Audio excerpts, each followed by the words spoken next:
Alors, bonjour pour ceux qui se joignent à nous présentement. Je vais commencer par me présenter. Vous êtes à l'atelier là, sur la pharmacothérapie de la lutte au tabagisme.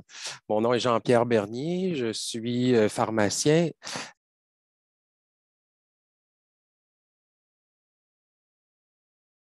Pardon, il y a eu un petit problème technique.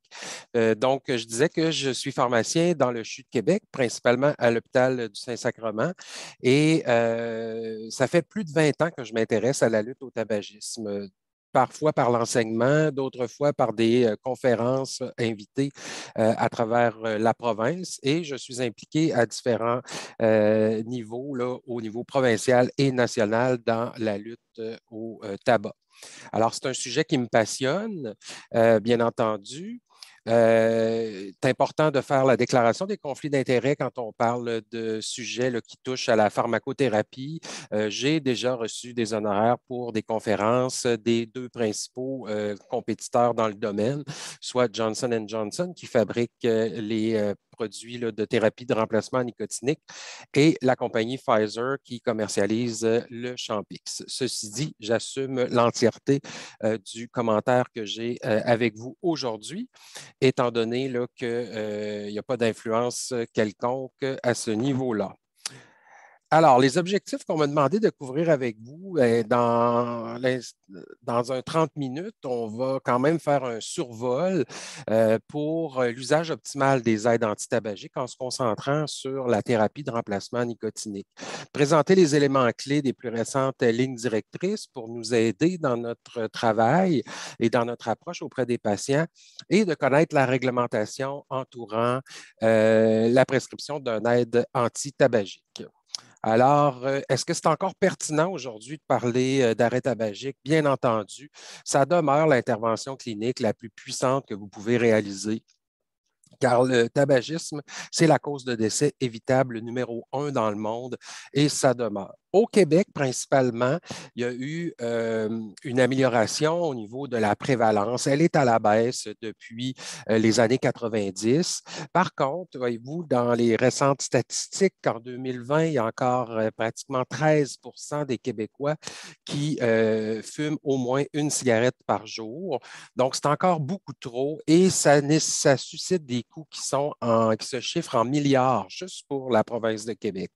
Euh, c'est important de parler d'arrêt tabagique parce que c'est une issue de santé publique qui est fort important, qui a beaucoup d'impact. Au niveau québécois, le gouvernement a établi une stratégie pour un Québec sans tabac qui visait à établir certaines mesures dans un délai de 5 ans pour pouvoir viser une prévalence inférieure à 10%.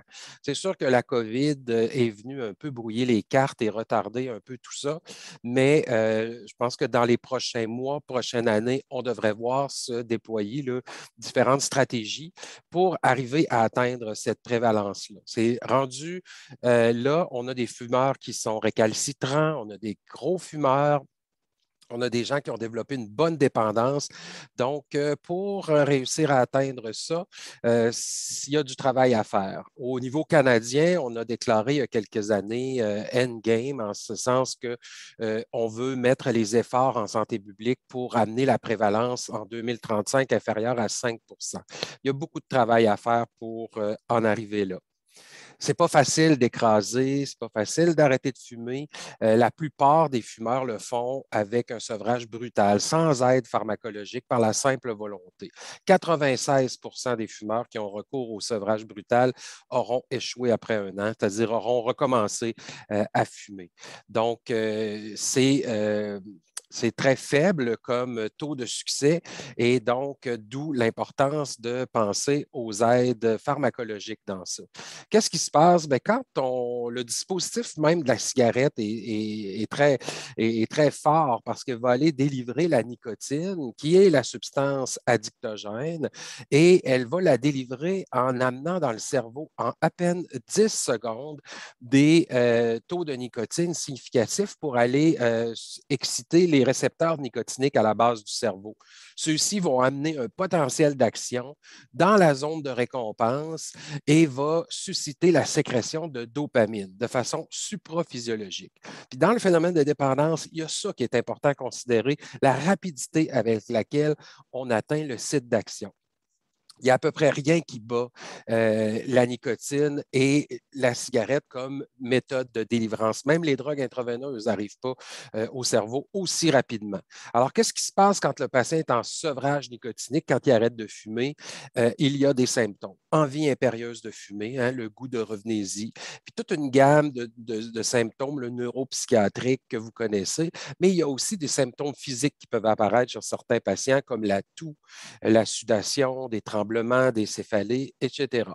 Alors, la liste ici est bien sûr non exhaustive. La cigarette cause plus de dépendance que vous ne le pensez, hein? C'est un fait.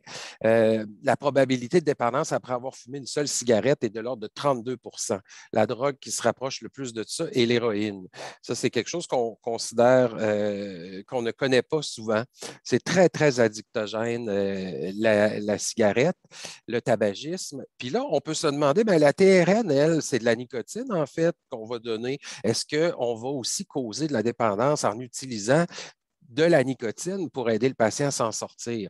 Il n'y a pas une méthode, il n'y a pas une forme pharmaceutique qui arrive à délivrer la nicotine avec autant de rapidité. Donc, on peut aider les patients à cesser de fumer en contrôlant leurs symptômes et on administre très souvent des doses beaucoup plus faibles avec une absorption plus lente, ce qui fait en sorte qu'on ne documente pas dans la littérature des cas de dépendance aux produits de thérapie de remplacement nicotinique de façon significative. Prêt, pas prêt, c'est-à-dire que l'approche qu'on devrait avoir avec ces patients-là, quand il s'agit de diabète, d'hypertension, on ne se pose pas de questions. On dit aux gens, bien, vous souffrez d'hypertension, le médecin prescrit un antihypertenseur, on applique des mesures non pharmacologiques. Même chose avec le diabète au niveau de la diète et les médicaments. Ce n'est pas vraiment un choix. On doit vous traiter. Mais c'est un peu la même approche qu'on devrait avoir. La cigarette, on devrait utiliser ce que les anglophones utilisent emploient comme terme le opt-out, c'est-à-dire que proposer à chacun. Donc, vous, comme intervenant, quand vous avez quelqu'un qui fume, il faut être proactif dans ça et comprendre que même si des gens ne nous paraissent pas motivés au départ, on essaie de comprendre leurs problématiques et leur donner des conseils pour atteindre un statut de non-fumeur, bien, la plupart de ceux-là vont être participatifs, avoir un bon taux d'abandon, puis voir votre intervention comme très positive auprès d'eux. On parle aujourd'hui dans un contexte là, des inhalothérapeutes. Donc, j'ai passé en revue là, votre guide de pratique là, pour la cessation tabagique. Heureusement, ce n'est plus juste les docteurs, mais maintenant les pharmaciens, les inhalothérapeutes, des infirmières cliniciennes peuvent prescrire un médicament pour aider les patients à arrêter de fumer. Et ça, c'est merveilleux.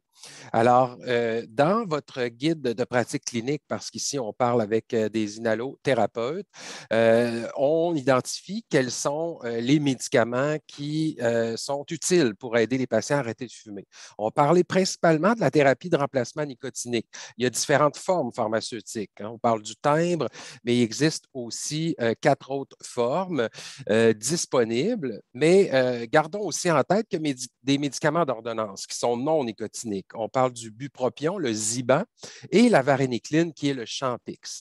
Donc, ce sont les médicaments qui sont approuvés au Canada pour la lutte au tabagisme. Comme inhalothérapeute, vous êtes autorisé à prescrire la TRN.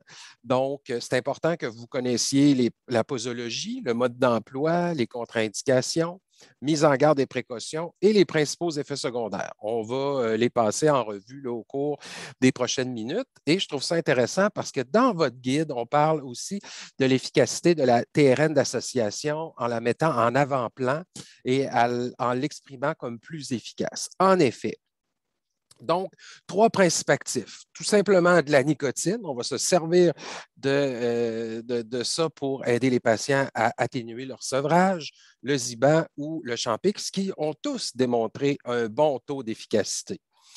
Quand on parle de TRN d'association, c'est qu'autrefois, on utilisait beaucoup, quand on avait moins d'informations sur l'unicité des produits, dans les premières années, soit qu'on utilisait un timbre ou on pouvait aller vers une autre forme. Les formes à libération, à courte libération, c'est-à-dire la gomme, pastille, l'inhalateur et le vaporisateur. Maintenant, dans première ligne, on propose d'aller dans un schème de thérapie qui va associer la forme de thérapie de remplacement à longue action, c'est-à-dire le thème transdermique, et proposer aux patients une TRN à courte action qui va permettre, elle, de gérer les envies irrésistibles. Vous avez dans le tableau suivant les taux plasmatiques de nicotine dans le temps. Vous voyez la ligne verte, c'est le patient qui fume. Les variations de nicotine au cours des heures là, de l'avant-midi jusqu'à l'après-midi. Alors, vous comprenez que si on applique un timbre à un patient pour la substitution, on donne de la nicotine de base avec la zone bleue plus foncée. Donc, ça va couvrir et ça donne de la nicotine pour atténuer le sevrage. Cependant, toute la zone bleue plus pâle nécessite avoir une TRN additionnelle pour soulager les fortes envies. Et c'est là que vient en jeu notre TRN de courte action pour aller pallier à ces rages-là. Donc, on donne à un patient un niveau basal de nicotine et avec la TRN courte action, on va permettre de soulager les envies irrésistibles. On a même comparé les différents traitements antitabagiques et ça depuis quelques années. Il y a un standard, le groupe Cochrane, qui est un groupe reconnu pour la rigueur de ses ouvrages, qui ont fait une revue systématique. On sait que la thérapie de remplacement est aussi efficace que le bupropion. La varénicline a démontré face aux autres, soit la TRN en monothérapie ou le bupropion, une supériorité au niveau de l'efficacité. Ça marche très bien, le Champix. Cependant, lorsqu'on fait la TRN d'association, ben, on vient égaler, si on veut, l'efficacité là, de la varénicline. Donc, les deux agents, les deux médicaments les plus efficaces pour aider les patients à arrêter de fumer, et c'est tellement difficile qu'on devrait y aller d'emblée avec ce qui est le plus efficace au départ, ben, ce sont la varénicline ou la TRN d'association.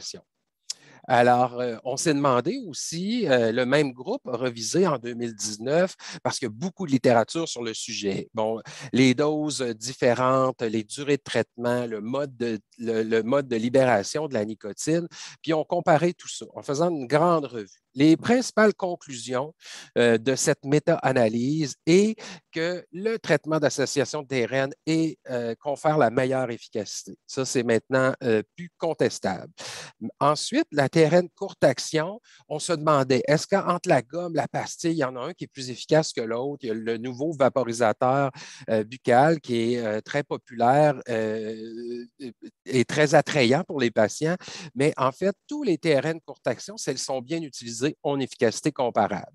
Maintenant, on parle d'absence d'évidence pour les doses élevées de nicotine parce que c'est la nouvelle mode. Vous allez voir dans les prochains instants. Cependant, la méta-analyse nous donne dans ses conclusions qu'il est difficile d'établir des données probantes, étant donné que les études qui ont été faites antérieurement étaient faites avec des doses beaucoup moins fortes, avec des petits groupes de patients. Donc, on se questionne sur ça et des études subséquentes sont en cours pour nous démontrer l'efficacité d'aller vers des doses plus élevées de TRN, hors de tout doute. Et il y a aussi des questions d'enjeux de tolérance qu'on veut adresser dans le futur à ce niveau-là. Vous allez comprendre après pourquoi on parle de doses élevées. Mais avant ça, c'est important de savoir toujours calculer le degré de dépendance de nos patients. On a deux questions clés à poser à nos patients. À quel moment fumez-vous votre première cigarette du jour? Si le patient vous répond moins de 30 minutes, c'est-à-dire je me réveille et l'une des premières choses qu'il fait, c'est fumer, on va lui donner une connotation de forte dépendance. Et ça va avoir un déterminant dans le dosage de certaines de nos formes pharmaceutiques, gomme, pastilles notamment. Et aussi, c'est intéressant de savoir la deuxième question à poser, combien de cigarettes vous fumez par jour? Parce que ça va nous aider à estimer la quantité de nicotine qu'on devrait substituer aux patients. On dit de façon générale, une cigarette égale 1 milligramme de nicotine. Dans les faits, la cigarette, chaque fois qu'elle est consommée au complet, libère entre 1 et 2 milligrammes pour une moyenne de 1,8 milligrammes de nicotine pour chaque cigarette. Alors, si un patient qui fume 20 cigarettes, c'est un bon point de départ de dire qu'on a besoin de suppléer un minimum, par exemple, de 20 milligrammes de nicotine. Donc, ça va nous aider à déterminer les dosages. Et ça, ben, je vous invite, au-delà des guides de pratique des différentes instances professionnelles qui sont tous basés sur le tableau suivant également, disons que c'est ce que l'on a de plus à jour actuellement pour la pratique clinique au Canada. L'algorithme de personnalisation des lignes directrices canadiennes. Alors, vous voyez que selon le nombre de cigarettes fumées, on va avoir un déterminant de la quantité de timbres qu'on va appliquer aux patients.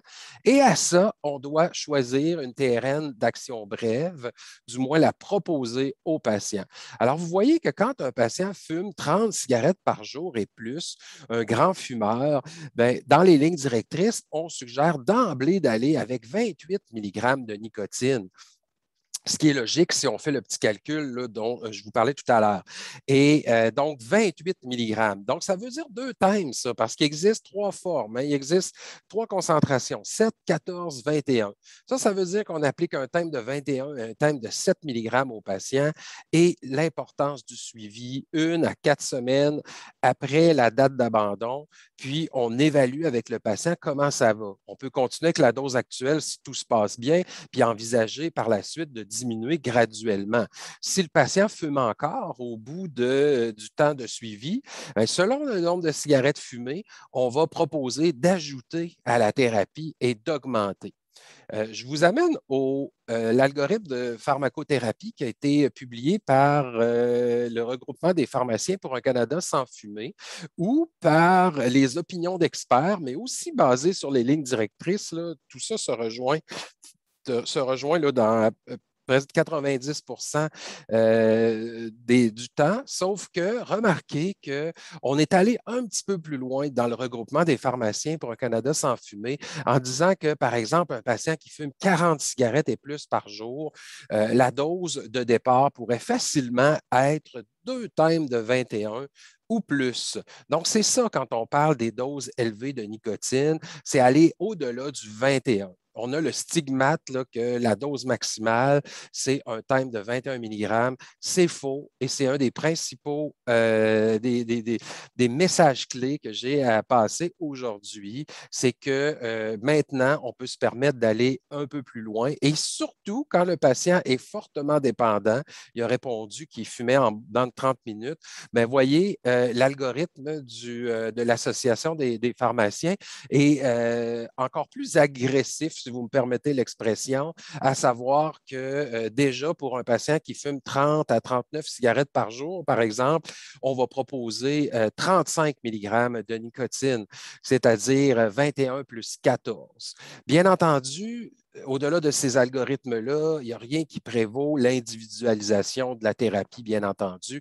Puis, on met en perspective le fait qu'il faut proposer une ou même deux, si pour certains patients, à certains moments, c'est préférable d'utiliser la gomme que l'inhalateur. Il y en a qui vont très bien fonctionner avec deux formes à courte action. Elle sert à être utilisée au besoin lorsque le patient ressent une envie de fumer par-dessus son traitement à base de timbre transdermique.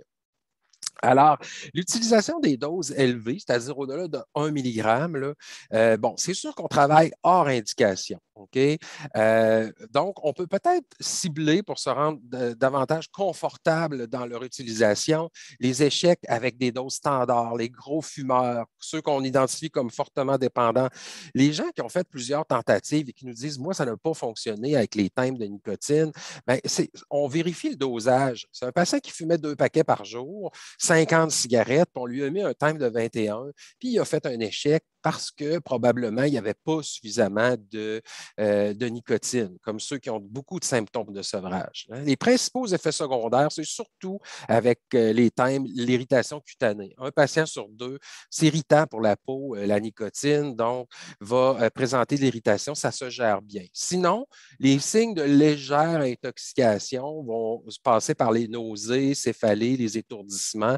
Lorsque le patient va être surdosé ou très sensible à l'effet de la nicotine. Donc, ça peut être mortel chez un bébé, la nicotine, mais chez un bon fumeur, une tolérance qui s'est installée. Et donc, il ne faut pas avoir très peur d'aller au-delà de ça. La durée de traitement optimale avec la TRN, c'est minimum 8 semaines. En dedans de ça, on n'a pas des bons résultats. Donc, idéalement, autour de 10 à 12 semaines, mais on peut, chez certains patients, avoir une durée prolongée possible.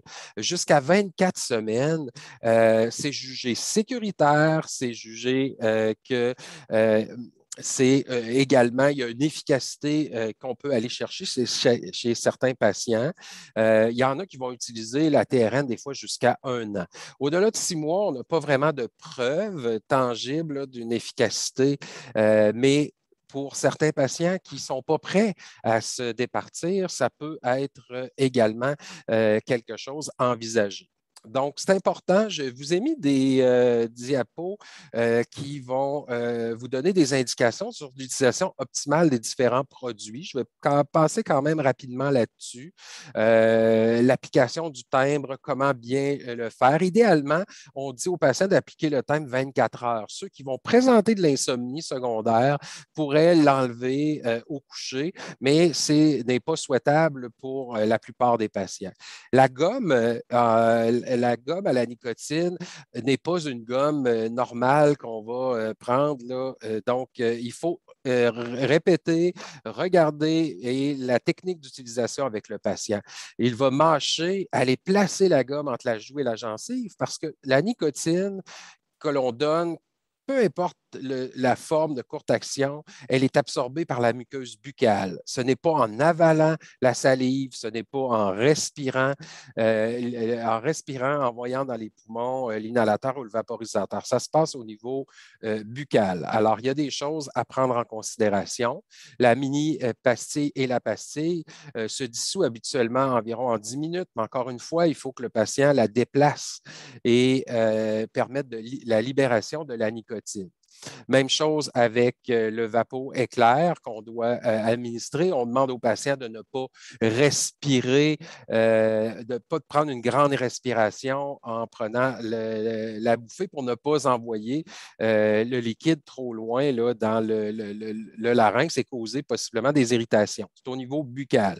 Même chose pour l'inhalateur qui est facile d'utilisation. L'inhalateur Nicorette est très intéressant en ce sens qu'il va contrer le rituel main-bouche dont certains patients vont se plaindre souvent de ne pas avoir rien à utiliser. Donc, l'inhalateur va les occuper et mimer un peu le fait de fumer. Une cartouche peut s'utiliser 4 fois 5 minutes ou au total, après 20 minutes d'inhalation répétée, ben, le patient doit changer de cartouche. Donc, il y a des choses à prendre en considération, mais dans les différents, vous avez des ressources en ligne pour vous aider là, davantage à comprendre combien fonctionnent là, tous ces différents produits-là et proposer, suggérer des utilisations optimales pour les patients.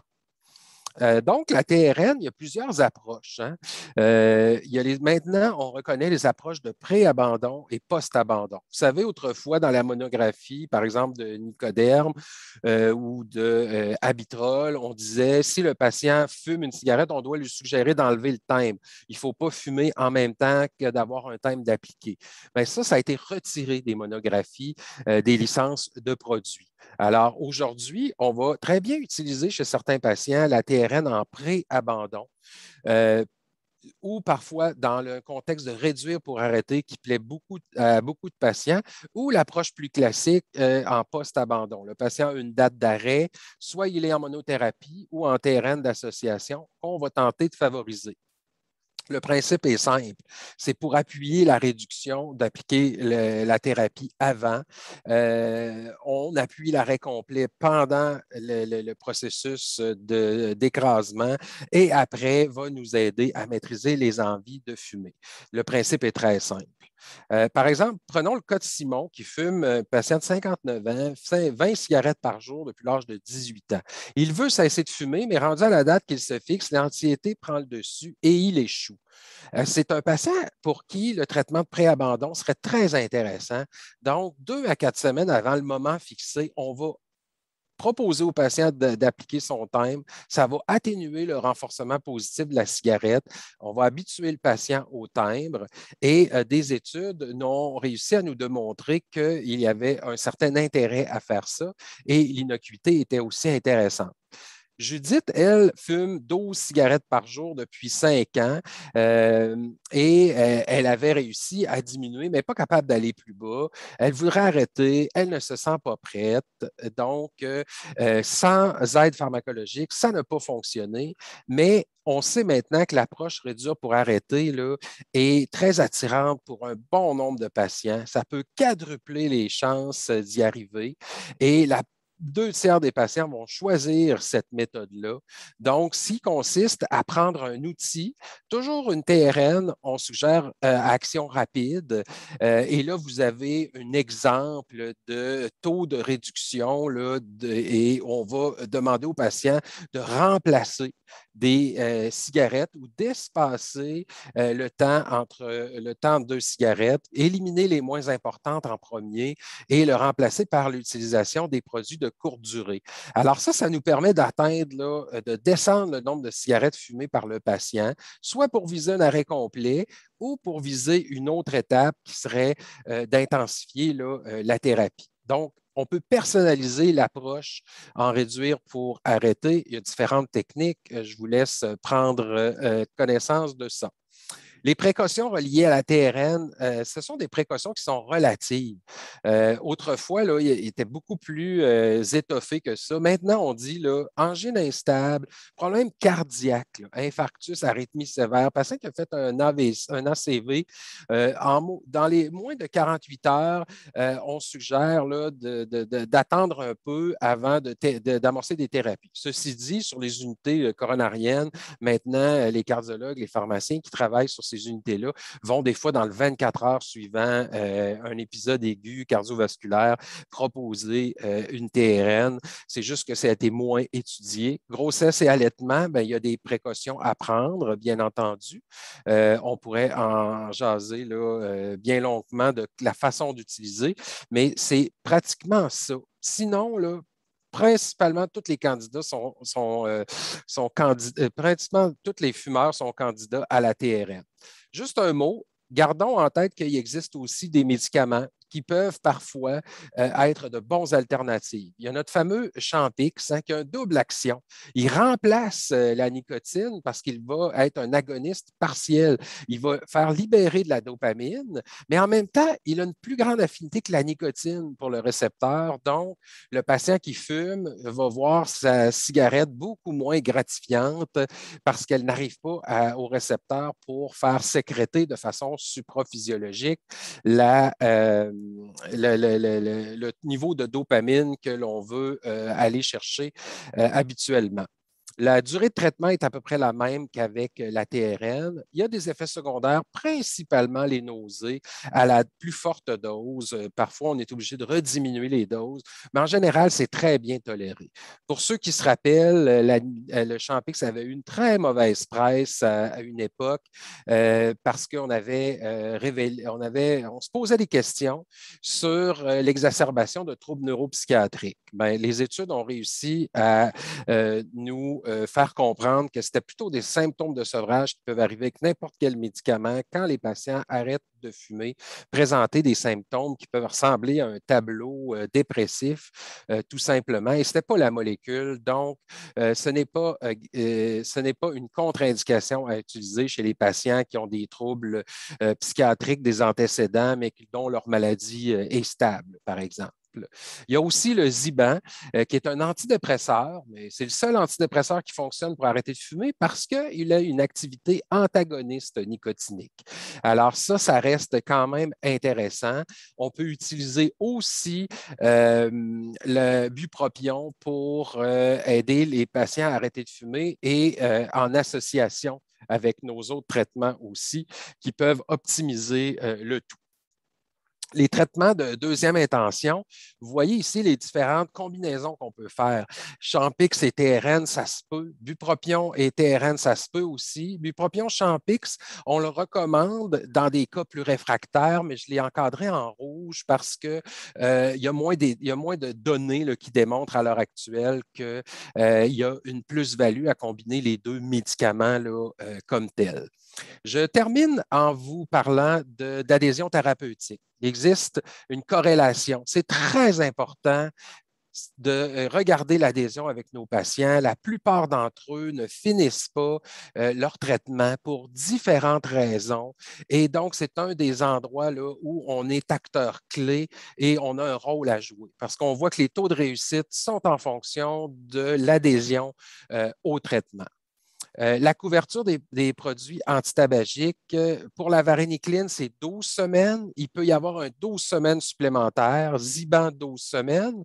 Pour la thérapie de remplacement nicotinique, c'est 12 semaines consécutives par année, sans limite de quantité. Les pharmaciens peuvent débloquer après 84 temps accordés initialement, ce qui nous permet d'aller dans nos doses élevées. Donc, une fois par année. Ce serait intéressant que ça s'élargisse comme critère. On est en train de travailler avec les instances gouvernementales pour essayer d'élargir ça, puis de rembourser aussi l'inhalateur et le vaporisateur qui ne passent pas présentement à la RAMQ. Alors, bon, mon Dieu, ça passe vite 30 minutes. Je ne sais pas s'il y avait des mains levées. J'étais concentré sur ma présentation. Je vais aller voir si je suis capable de voir s'il y avait des questions. Je ne sais pas si on a encore le temps pour y répondre. Alors, dans le chat ici, bon, c'était correct. Alors, j'espère que ça vous a intéressé et donné l'envie de vous impliquer davantage dans l'arrêt tabagique de vos patients en intervenant et en vous prévalant du droit de prescrire la TRN. Ce n'est pas si compliqué et ça peut faire une grosse différence. Alors, merci de votre attention et bonne continuité de congrès.